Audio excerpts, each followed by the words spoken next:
Nasa adalah seorang gelandangan kesepian tanpa tujuan yang tampak seperti karakter dari Stranger Things dan menjalani kehidupan yang menyedihkan hingga ia hampir diisekai oleh Trakun. Namun, ia beruntung diselamatkan oleh seorang gadis cantik yang kemudian memaksanya untuk menikahinya. Namun sebelum itu terjadi, di hari ia lahir, orang tuanya menatapnya dengan sedih di buayan. Menyadari bayi mereka yang baru lahir itu sangat jelek dan memiliki kepala sebesar semangka, mereka memutuskan untuk memanggilnya Nasa. Selama bertahun-tahun, semua orang mengejeknya karena namanya yang bodoh. Hal itu menjadi sangat menjengkelkan sehingga ia memutuskan untuk belajar keras agar menjadi seseorang yang dihormati orang. Ia mencoba membangun otot dengan melakukan push-up, tetapi menyadari beban kepalanya yang besar justru menekannya. Ketika akhirnya masuk SMP, ia memberitahu gurunya bahwa ia bercita-cita kuliah di universitas terbaik di negeri ini. Gurunya mengatakan bahwa ia membutuhkan otak seperti Einstein, dan mengingat orang tuanya yang tidak punya uang, hal itu mustahil. Namun, pria kita dengan dramatis mengatakan bahwa namanya adalah NASA, yang berarti tidak ada batasan untuk mimpinya, merujuk pada NASA, Badan Antariksa. Gurunya menyarankannya untuk mempertimbangkan kembali dan memilih universitas cadangan, tetapi NASA keluar, menyatakan tidak ada yang bisa menghentikannya. Malam harinya, saat berjalan pulang, ia menatap lembar ujiannya, menyadari ia mendapat nilai A lagi. Ia bergumam riang dalam hati bahwa hidup sejalan dengan mimpinya. Tanpa disadari, MC tak berguna, kita itu, hidup sedang menduakannya. Tepat saat itu, ia melihat gadis tercantik di dunia di seberang jalan. Saat itu, pemuda kita yang gigih itu lengah karena yang ia inginkan hanyalah kesempatan untuk mengetahui namanya. Ia memakai topi simpnya dan mulai menyeberang jalan tanpa berpikir. Saat itu juga, ia ditabrak truk yang tak pernah meleset. Nasa tergeletak di tanah dengan darah berceceran di mana-mana. Yang bisa ia pikirkan hanyalah mati tanpa mengetahui nama gadis seksi itu. Saat itu, ia mendongak dan mendapati gadis cantik itu, dengan darah di wajahnya, sedang menatapnya. Sopir truk segera datang, menanyakan apakah ia baik-baik saja. Gadis itu berdiri hendak pergi, meminta sopir untuk membawa Nasa ke rumah sakit. Namun, sopir truk itu mengingatkan bahwa ia juga membutuhkan dokter karena ia menanggung beban terberat saat melindungi Nasa. Namun, gadis itu mulai pergi. Melihatnya berjalan menjauh di bawah sinar bulan yang bersinar, Nasa perlahan mulai pingsan. Tak lama kemudian, pengemudi mulai memanggil ambulans, tetapi tiba-tiba, Nasa berdiri seperti penjahat di film horor, membuat pengemudi itu ketakutan setengah mati. Ia mengatakan kepada pengemudi bahwa ia bertekad untuk menemukan gadis itu karena ia terlalu cantik untuk dilepaskan. Setelah itu, anak buah kami berlari menembus malam dengan kecepatan sonik untuk menangkapnya. Setelah berlari cukup lama, ia akhirnya berhasil menyusulnya saat ia sedang duduk di halte bus. Melihatnya, gadis itu terkejut karena ia mengejarnya meskipun nyawanya terancam. Saat itu juga, tuan rumah bodoh itu dengan putus asa melontarkan rayuan gombal yang memalukan, bertanya apakah ia seorang bintang karena ia adalah NASA dan ingin sekali mempelajari tarikan gravitasinya. Mendengar hal ini, gadis itu terkesan, jadi ia memintanya untuk duduk. Ia menggunakan sapu tangannya untuk membersihkan darah dari wajah si gorila, lalu memberinya mantelnya. Ia berdiri, mengatakan kepadanya bahwa ia akan memanggil ambulans karena luka-lukanya, ia bisa mati kapan saja. Namun, gorila jelek itu, yang putus asa mencoba berbicara dengannya, jatuh ke tanah. Gadis itu memberitahunya bahwa kakinya patah. Ia membuka pintu, halte bus atau bangunan di dekatnya, mengatakan kepadanya bahwa ia akan memanggil ambulans dan memintanya untuk tidak bergerak. Saat itu, kesadaran Nasa mulai memudar, tetapi ia tetap teguh. Ia bergerak mendekatinya. Ia mengatakan kepada gadis itu bahwa ia tampak seperti Putri Kaguya dari dongeng anak-anak, putri kesayangan yang dicintai banyak orang yang harus kembali ke bulan. Nasa mengatakan kepadanya bahwa karena mereka mungkin takkan pernah bertemu lagi, ia akan berjuang untuk mendapatkan kesempatan bersamanya. Dengan segenap keberaniannya, ia menyatakan cintanya dan ingin berkencan.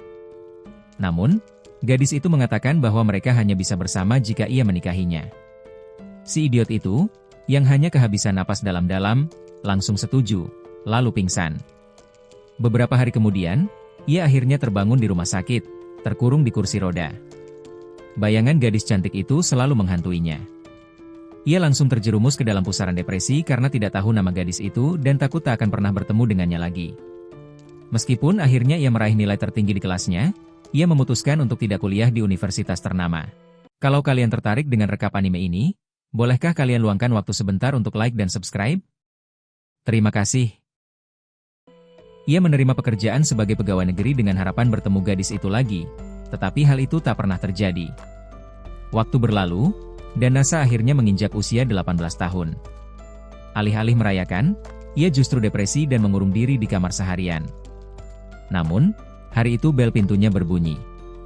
Saat ia membuka pintu, otaknya tiba-tiba korsleting ketika melihat seorang gadis berdiri di hadapannya. Gadis itu memperkenalkan dirinya sebagai Tsukasa. Anak laki-laki kami menjawab, Mikasa, Tsukasa, atau plesetan serupa untuk namanya. Ia memasuki apartemen Tsukasa. Sambil minum teh, ia menunjukkan surat nikah mereka dan memintanya untuk menandatanganinya. Nasa langsung histeris karena Tsukasa tidak pernah menganggap Nasa serius dengan lamaran pernikahan itu. Namun, Tsukasa mengatakan kepadanya bahwa jika ia tidak mau menandatangani, tidak apa-apa. Tsukasa segera mengambil surat itu dan menandatanganinya lebih cepat daripada ninja dalam lomba lari. Setelah itu, Tsukasa mengatakan kepadanya bahwa ia pandai menilai karakter dan percaya Tsukasa akan menjaganya dengan baik. Setelah semuanya beres, para gens pria pasangan menuju kantor kelurahan untuk mengikat pernikahan secara resmi. Dalam perjalanan, Nasa menyadari bahwa Tsukasa adalah satu-satunya manusia di bumi yang tidak pernah mengolok-olok namanya.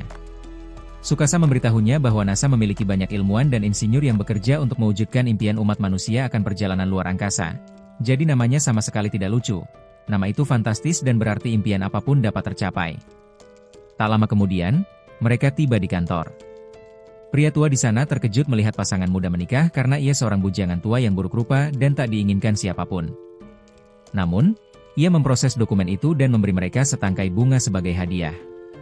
Malam harinya, Nasa mondar-mandir di kamarnya, masih terkejut karena kini telah menikah. Ia belum siap secara mental untuk tinggal bersama seseorang, dan apartemennya hampir tidak muat untuk satu orang. Lalu muncul masalah serius, di mana waifu barunya akan tidur karena ia hanya punya satu tempat tidur. Ia sempat berpikir untuk membeli tempat tidur baru, tetapi hari sudah malam, dan pengiriman baru akan tiba keesokan harinya. Ia mulai mencari posisi yang berbeda agar keduanya bisa tidur di tempat tidur single. Tepat saat itu, Tsukasa tiba-tiba muncul, bertanya mengapa ia berbicara sendiri seperti orang gila, membuat Nasa sangat terkejut. Ia menunjukkan tas kerjanya, mengatakan bahwa ia di sana untuk memulai kehidupan berpasangan mereka. Nasa bergerak untuk membuatkan kopi untuknya. Ia mengungkapkan bahwa ia tidak punya rumah untuk pulang, jadi mereka akan menghabiskan setiap malam bersama sejak saat itu, yang hampir melumpuhkan sistem saraf Nasa. Namun, ia tiba-tiba menyadari tempat tidur Nasa terlalu kecil untuk muat seekor tikus pun, jadi ia menyarankan agar ia menginap di hotel saja. Mendengar hal ini, Nasa menjadi depresi. Namun, Tsukasa meyakinkannya bahwa meskipun kondisi hidupnya lebih buruk daripada pengemis tunawisma, ia adalah istrinya dan tidak akan pernah meninggalkannya. Mendengar ini, Nasa menatapnya dan merenungkan mengapa seorang gadis cantik mau menghabiskan hidupnya dengan pecundang yang menyebalkan seperti dia, padahal dia tidak melakukan apapun untuknya. Dia bertanya kepada Tsukasa mengapa dia memutuskan untuk menikah dengannya padahal mereka hampir tidak saling mengenal. Tsukasa menjawab bahwa pertanyaan itu konyol dan bertanya mengapa dia setuju untuk menikahinya tanpa mengenalnya. Nasa menjawab karena dia mencintainya. Tsukasa menjawab bahwa dia juga tidak akan menikahi seseorang yang tidak dicintainya. Setelah itu, ia berdiri hendak pergi ke hotel. Sebelum ia pergi terlalu jauh, Nasa mengejarnya dan memohon agar ia tetap tinggal. Berjanji akan melakukan apa saja untuk membeli futon, bahkan jika ia harus berjalan kaki ke ujung dunia. Jauh di lubuk hatinya, anak kami merasa jika ia pergi, ia mungkin takkan pernah kembali ke apartemennya yang buruk. Tsukasa setuju, dan mereka pergi ke toko swalayan terdekat untuk membeli kasur dan futon. Di dalam, Tsukasa terkejut karena suami sekaligus pacarnya ternyata tahu banyak tentang futon, bahkan lebih dari produsennya. Setelah itu, Tsukasa menggenggam tangannya, dan si bodoh yang malang itu merasa senang. Mereka menghabiskan waktu berjam-jam berbelanja bersama. Beberapa jam kemudian, mereka kembali ke apartemen. Tsukasa merasa kasurnya cukup nyaman. Nasa, di sisi lain, masih tak percaya ada pria menyebalkan yang tidur di kamarnya. Saat itu, Tsukasa mencari kamar mandi, tetapi menyadari pemuda itu tidak punya. Nasa memberitahunya bahwa ia menggunakan pemandian umum setempat setiap pagi. Ia menyarankan mereka berjalan-jalan untuk membeli perlengkapan di toko swalayan. Kemudian, Nasa datang membawa sekantong perlengkapan wanita. Tsukasa berganti piyama. Melihatnya, Nasa meludah, menyadari gadis ini cantik meskipun mengenakan piyama. Malam itu, Nasa mematikan lampu, dan mereka pun tidur. Namun, Nasa sulit tidur karena mengetahui seorang gadis tidur di dekatnya untuk pertama kalinya dalam hidupnya yang menyedihkan, membuat jantungnya berdebar lebih kencang daripada hiena yang diberi steroid. Tiba-tiba, ia menyadari istrinya sulit tidur. Ia menyelimuti istrinya dan berniat memberinya ciuman selamat malam, tetapi merasa itu tidak akan sempurna karena istrinya tidak sadarkan diri. Saat itu juga, Tsukasa berdiri, berjalan sambil tidur ke dapur untuk minum air, dan ketika istrinya kembali, ia mengambil selimutnya, meninggalkannya kedinginan hingga pagi. Keesokan paginya, Nasa terbangun dan mengira kejadian kemarin hanyalah mimpi. Namun, ketika ia melihat Tsukasa berperilaku normal, meskipun tampaknya tanpa ingatan tentang tidur sambil berjalan, ia menyadari bahwa ia sebenarnya sudah menikah. Saat itu, Tsukasa mulai melepas piyamanya. Ia segera berteriak agar Tsukasa ingat bahwa ia tidak sendirian, lalu pergi ke ruangan lain untuk memberinya privasi. Sekembalinya, ia mendapati Tsukasa mengenakan celemek. Tsukasa bertanya mengapa Nasa memanggilnya dengan sebutan formal padahal mereka sudah menikah. Mereka memutuskan untuk saling memanggil dengan nama panggilan, yang membuat Tsukasa tersipu dan wajahnya memerah. Kemudian, Tsukasa mendapati kulkas Nasa tertata rapi dan penuh makanan. Ia terkejut karena pria itu ternyata bisa memasak, tidak seperti kebanyakan pria Gen Z yang hidup dari makanan pesan antar. Nasa memberitahu Tsukasa bahwa ia telah melakukan analisis ilmiah tentang kebutuhan nutrisi pria dewasa dan menemukan bahwa makan hotpot setiap hari adalah kunci gaya hidup sehat. Namun, Tsukasa berkomentar bahwa memasak bukanlah ilmu kimia. Ia melakukan jurus kuliner Bakoki Michelin dan membuat hidangan yang layak diunggah ke Instagram, jauh lebih lezat daripada hotpot Nasa yang biasa. Nasa mencicipi hidangan tersebut dan menyadari bahwa gadis itu ternyata bisa memasak. Tsukasa mengungkapkan bahwa ia bisa memasak apa saja asalkan ada bahan-bahannya. Setelah makan, Tsukasa bertanya tentang pemandian. Mendengar ini, si babi menyadari ia belum mandi selama berhari-hari. Ia membayangkan betapa indahnya melihat Tsukasa tanpa baju zirah pakaian. Karena Nasa hanya memiliki perlengkapan dasar, mereka pergi ke toko untuk membeli pelembab dan toner kulit. Melihat semua perlengkapan mandi itu, si monyet terkejut karena ia hanya menggunakan sabun. Akhirnya, mereka tiba di pemandian, tempat mereka bertemu Kaname, salah satu mantan teman sekelas, atau junior, Nasa. Kaname terkejut melihat Nasa bersama seorang gadis karena awalnya ia mengira, daging, Nasa akan disumbangkan ke museum karena jarang digunakan.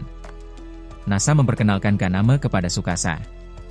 Kaname telah mengelola pemandian selama bertahun-tahun untuk membantu keluarganya. Di sisi lain, Kaname tiba-tiba menyadari adanya keanehan antara Nasa dan Tsukasa. Kaname kemudian bertanya apakah mereka berpacaran. Nasa menyebutkan bahwa mereka sudah menikah, yang membuat jantung gadis itu berhenti berdetak sejenak, membuatnya pingsan. Namun, ia tersadar, memberi selamat atas pernikahan mereka, dan memberitahu mereka bahwa mereka bisa mandi gratis sebagai hadiah dari pemandian. Setelah itu, Tsukasa masuk untuk mandi. Saat Nasa berjalan tertatih-tatih, Kaname menghentikannya dengan sapunya. Ia mengatakan bahwa ia tak pernah membayangkan Nasa akan menikah karena ia pikir Nasa akan tetap melajang sampai usia 70 tahun dan menjadi penyihir. Ia kemudian bertanya kapan upacara pernikahan akan dilangsungkan, tetapi Nasa dengan canggung mengatakan bahwa upacara pernikahan hanyalah buang-buang uang akhir-akhir ini. Mendengar hal ini, Kaname mengkritik Nasa karena tidak cukup jantan untuk membahagiakan istrinya. Ia mengatakan bahwa Nasa memiliki tanggung jawab untuk membahagiakannya. Maka Nasa, dengan mata membara, bersumpah untuk membahagiakan istrinya seumur hidup karena ia mencintainya. Pada saat itu, Tsukasa mendengarnya dan sedikit malu karena lelaki itu berteriak cinta di jalan seperti orang gila. Kemudian, Nasa mandi dan membayangkan betapa beruntungnya ia jika bisa melihat istrinya seutuhnya. Tiba-tiba, Kaname muncul entah dari mana dan menggodanya karena wilayahnya sangat kecil. Di sisi lain, Tsukasa memasuki kamar mandi dan mendapati kamar itu kosong. Jadi dia memutuskan untuk menikmati waktu mandi yang damai sendirian. Namun, waktu sendiriannya terganggu oleh Aya, kakak perempuan keluarga Arisugawa, yang secara tidak sengaja masuk ke kamar mandi dan kemudian meminta maaf berulang kali seperti orang gila karena mengganggu privasinya. Aya kemudian menawarkan untuk membantu mencuci punggung Tsukasa sebagai cara untuk menunjukkan bahwa dia benar-benar menyesal. Saat dia mencuci punggung Tsukasa, Dia mengomentari kulitnya yang halus, menyamakannya dengan Sutra dan kemudian iPhone X, tetapi dia segera meminta maaf karena membandingkan kulitnya dengan hal-hal konyol. Setelah itu, mereka berdua memperkenalkan diri. Aya terkejut ketika menyadari bahwa Tsukasa memiliki nama keluarga NASA. Ia bertanya apakah Tsukasa adalah kerabat atau anggota keluarga, dan Tsukasa berbohong dengan mengatakan bahwa ia adalah adik perempuannya. Beberapa jam kemudian, NASA bermimpi tentang malam pertemuannya dengan Tsukasa. Namun, ia tersentak dari tidurnya ketika Tsukasa membangunkannya dan mengatakan bahwa ia sudah selesai mandi. Aya kemudian menghampiri mereka, memberitahu NASA bahwa ia telah bertemu adik perempuannya, yang membuatnya bingung. Namun, ia memutuskan untuk berpura-pura bahwa Tsukasa memang adik perempuannya. Di sisi lain, Tsukasa bertanya kepada Aya bagaimana ia mengenal NASA. Aya menjelaskan bahwa mereka teman sekelas. Ia menambahkan bahwa kakeknya, yang mengelola bisnis tersebut, telah meninggal dunia bertahun-tahun yang lalu, menyebabkan bisnis tersebut terpuruk. Namun, berkat NASA, yang memanfaatkan keterampilan pemasaran yang ia pelajari dari YouTube untuk membantu menghidupkan kembali bisnis mereka, keadaan pun membaik. Tak lama kemudian, NASA dan Tsukasa berjalan kembali ke rumah. Tsukasa kemudian bertanya pada NASA apakah Aya cantik. Si idiot yang tak tahu apa-apa itu terus mengoceh tentang betapa manisnya gadis itu. Tanpa menyadari hal itu membuat Tsukasa benar-benar cemburu. Saat itu, mereka melewati sebuah upacara pernikahan yang sedang berlangsung sambil berjalan. NASA memperhatikan Tsukasa sedang mengalami perubahan suasana hati yang buruk. Ia teringat kata-kata Kaname tentang betapa menyebalkannya pernikahan tanpa upacara. Dengan itu, ia berasumsi Tsukasa sedih karena mereka belum melakukan upacara pernikahan. Padahal yang diinginkan gadis itu hanyalah pujian darinya seperti yang ia berikan pada Aya. Ia memberitahu Tsukasa bahwa ia hanya ingin menjadi cantik. Maka, keledai bodoh itu pun menyerahkan kunci apartemen dan berlari, sambil berkata bahwa ia akan membuat yang mustahil menjadi mungkin. Melihatnya berlari, Tsukasa bingung, membayangkan betapa sulitnya baginya untuk sekadar mengatakan bahwa ia cantik. Beberapa menit kemudian, Tsukasa kembali ke apartemen dan merasa kesepian. Ia bertanya-tanya kapan NASA akan kembali. Jadi, sementara itu, ia memutuskan untuk melatih kemampuannya membersihkan rumah. Namun, ia menyadari bahwa rumahnya sudah bersih. Ia berpikir untuk membersihkan lemari dan kolong tempat tidur karena orang-orang jarang membersihkan tempat-tempat itu. Namun, ia menahan diri karena ia menduga, suaminya yang mesum dan menjijikan, itu mungkin menyembunyikan beberapa majalah panas yang haus di dalamnya. Saat itu, ia mendengar bel pintu berbunyi. Ketika membuka pintu, ia terkejut melihat seorang gadis berambut kuning bernama Chitose. Chitose langsung mengolok-olok apartemen jelek tempat ia tinggal, mengatakan kandang anjing jauh lebih baik. Maka Tsukasa menutup pintu di hadapannya yang tampak buruk rupa. Setelah itu, si kurcaci berambut kuning mulai menggedor-gedor pintu, mengatakan bahwa ia datang untuk menjemputnya karena kepergiannya yang tiba-tiba membuat nenek mereka begitu khawatir. Tsukasa kemudian memberitahunya bahwa ia sudah menikah dan tidak akan pernah kembali lagi, lalu menutup pintu apartemennya kembali. Setelah itu, Chitose meninggalkan apartemen dengan sedih dan terisak-isak di tangga. Tak lama kemudian, NASA menemukannya menangis di tangga dan mulai menghiburnya. Chitose menjelaskan masalahnya kepada NASA tentang seorang anggota keluarga yang melarikan diri. Ia menggambarkan Tsukasa sebagai kupu-kupu kaca yang terbang bebas, yang mudah terluka dan akan menghilang begitu saja. Saat itu, Tsukasa menyela percakapan mereka ketika mendengar suara NASA. Saat itu, Chitose langsung menyimpulkan dan menjadi sangat marah ketika menyadari bahwa pria yang selama ini ia ajak bicara adalah si idiot yang menikahi Tsukasa. NASA kemudian mencoba bersikap sok keren untuk meyakinkannya bahwa ia adalah pria yang tepat untuk Tsukasa, tetapi ia menculiknya tanpa berpikir dua kali dan membawanya ke sebuah rumah besar. Di dalam rumah besar, ia memberitahu NASA bahwa ia akan menjebaknya dengan foto-foto yang menyiratkan dirinya. Ia kemudian memanggil dua pelayan seksi, Charlotte dan Aurora, dan meminta mereka untuk mengambil foto-foto aneh NASA. Mendengar ini, Charlotte tidak membuang waktu untuk menelanjangi dirinya, tetapi Chitose langsung menutupinya, menyuruhnya untuk tenang. Namun, saat mereka sedang mengobrol, NASA memanfaatkan kesempatan itu untuk kabur dan mulai mengamati sekelilingnya. Tiba-tiba ia mendapati dirinya berada di sebuah ruangan. Sambil mengendus-endus suasana seperti anjing polisi, ia menyadari ruangan itu seharusnya milik Tsukasa. Saat itu, ia melihat sebuah batu yang dipajang, mengenali bentuk dan komposisinya, lalu menyadari bahwa itu adalah batu bulan. Ia bertanya-tanya bagaimana Tsukasa bisa mendapatkan batu bulan padahal itu adalah artefak yang seharusnya ada di museum. Tepat saat itu, Charlotte menyerbu masuk ruangan sambil menghunus pedang raksasa yang mampu menembus cakrawala dan bersumpah akan menghabisinya karena telah memasuki ruangan. Namun, saat mencoba memisahkan kepala Nasa yang buruk rupa dari tubuhnya, ia secara tidak sengaja menabrak casing kaca batu bulan, hampir memecahkannya dan menyebabkan nitrogen bocor. Namun, Nasa menunjukkan keahliannya sebagai teknisi listrik dan memperbaikinya. Beberapa menit kemudian, Chitose mengungkapkan bahwa itu adalah hadiah Tsukasa untuk keluarga dan terkejut ketika menyadari bahwa pria itu hanya tahu sedikit tentang istrinya. Saat itu, ia teringat bagaimana Tsukasa pernah menyelamatkannya saat mendaki gunung saat mereka masih kecil dan merasa kesal karena ia merasa Tsukasa seharusnya tidak menikahi si bodoh ini. Tanpa membuang waktu, Charlotte memulai rencana perselingkuhannya sementara Aurora mengambil foto-foto dan mengeditnya dengan Photoshop dengan sempurna secepat kilat. Melihat foto-foto yang diedit, Nasa terkejut karena gadis itu telah merekayasa foto-foto itu begitu cepat. Pada saat itu, Tsukasa entah bagaimana muncul di dalam ruangan dan menemukan foto-foto itu. Chitose segera menyuruhnya menceraikan pria selingkuh yang mengerikan itu. Namun, Tsukasa meminta percakapan pribadi dengan suaminya, dan tanpa disadari, itu hanyalah taktik untuk melarikan diri. Setelah keluar ruangan, Nasa meminta maaf atas foto itu dan menjelaskan bahwa ia dijebak. Namun, Tsukasa mengatakan kepadanya bahwa ia tidak bodoh karena ia tahu foto itu hasil editan. Di sisi lain, Chitose dan para pelayan jahatnya akhirnya menyadari bahwa mereka telah ditipu dan mencoba menghentikan mereka. Di saat yang sama, Tsukasa mengungkapkan sebuah lorong tersembunyi yang mengarah ke sebuah gereja tua. Dengan begitu, Nasa memanfaatkan kesempatan untuk berada di gereja tersebut untuk melamarnya dengan baik. Ia menyatakan cintanya yang abadi kepada Chitose dan kemudian menepuk bibir, mencium Chitose untuk pertama kalinya. Keesokan harinya di rumah, Tsukasa sedang ingin menonton acara TV. Namun, saat itulah ia menyadari bahwa suaminya yang bangkrut tidak punya TV. Lebih parah lagi, suaminya tidak tahu apa-apa tentang film dan TV, membuatnya bertanya-tanya apa yang telah dilakukannya sepanjang hidupnya. Maka, ia berinisiatif untuk memberinya TED Talk yang penuh semangat tentang pentingnya TV bagi kehidupan seorang otaku pada umumnya. Mendengar hal ini, Nasa terkejut bahwa istrinya yang biasanya santai ternyata sangat bersemangat dalam hal film. Maka, mereka pun pergi membeli TV. Tsukasa menyarankan agar mereka membeli yang murah karena ia akan senang dengan apapun yang terjadi. Sore harinya di pemandian, Nasa dengan dramatis memberitahu Kaname bahwa ia telah melamar Tsukasa. Kaname kemudian bertanya apakah ia membeli cincin untuk lamarannya, dan si idiot jelek itu menjawab bahwa ia tidak pernah menganggap cincin itu penting. Terima kasih telah menonton sampai titik ini. Ini belum akhir.